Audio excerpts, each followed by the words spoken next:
Je m'occupe de la sécurité des navires, des risques professionnels maritimes, ainsi que de la prévention liée aux pollutions maritimes. Alors, mon quotidien est fait de visites sur les navires, deux grandes familles de visites, les navires français, sur lesquels nous procédons à des visites qui sont prévues à l'avance, puisqu'elles ont lieu chaque année.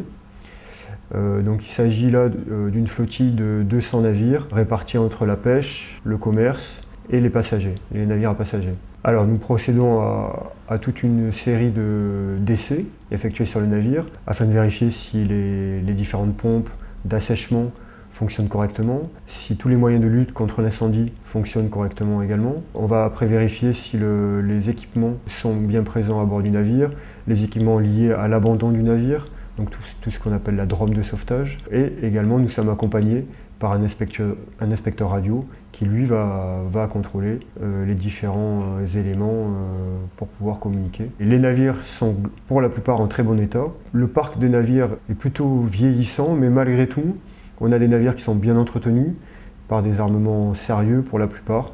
Et nous profitons de chacune de ces visites pour informer des nouveautés réglementaires auxquelles doivent se soumettre les différents armateurs.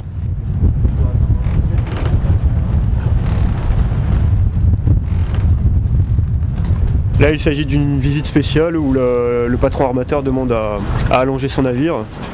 Donc on va revenir tout à l'heure avec le matériel nécessaire pour voir le nombre de ce qu'on appelle d'UMS, c'est-à-dire le volume supplémentaire qu'il veut rajouter à son navire.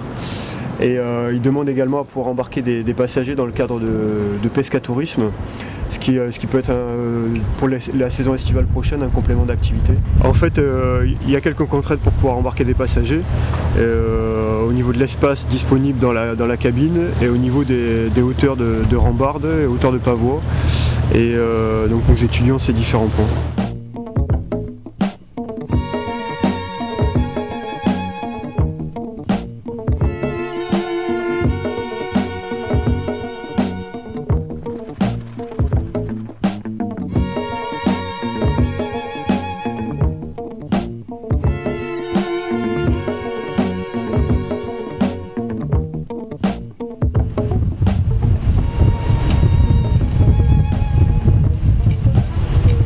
Le conditionnement du radeau, il est délégué donc à une coopérative, mais malgré cela, donc on vérifie quand même gérer la mise en place du radeau et surtout la validité du largueur hydrostatique qui permet donc le déclenchement donc, du radeau si jamais malheureusement le bateau venait à chavirer à couler. Voilà.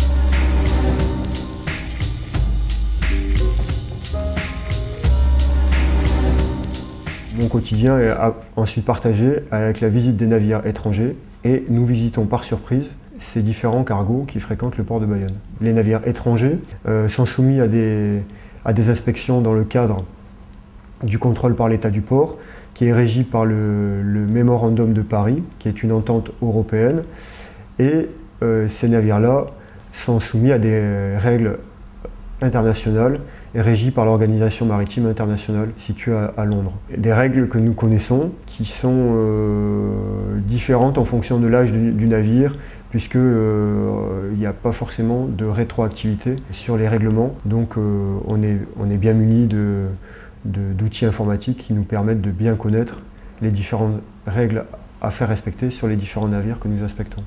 Alors nous débutons toujours les visites par une revue documentaire, documents liés au navire, ainsi que les différents brevets des marins.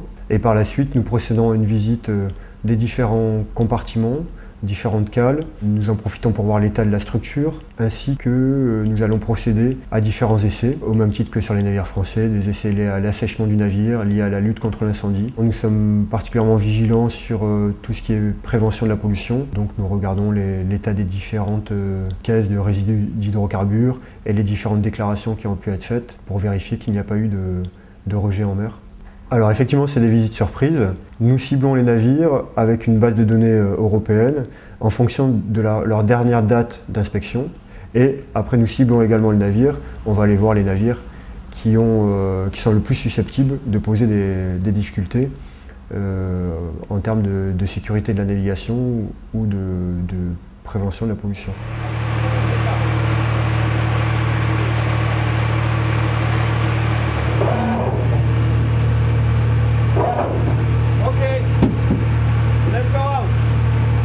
Le pouvoir que nous avons sur des navires en mauvais état, et ça arrive à peu près une dizaine de fois par an ici au port de Bayonne, c'est le pouvoir de détenir les navires. Donc c'est le pouvoir que nous avons sur les armateurs, c'est surtout le temps plus que l'argent, puisque nous allons retenir le navire jusqu'à temps qu'il ait réalisé ses travaux. Effectivement, avec l'état des navires qui s'améliore, maintenant notre travail s'axe également sur la formation des équipages et sur leur appréhension à toutes les situations à risque sur un navire.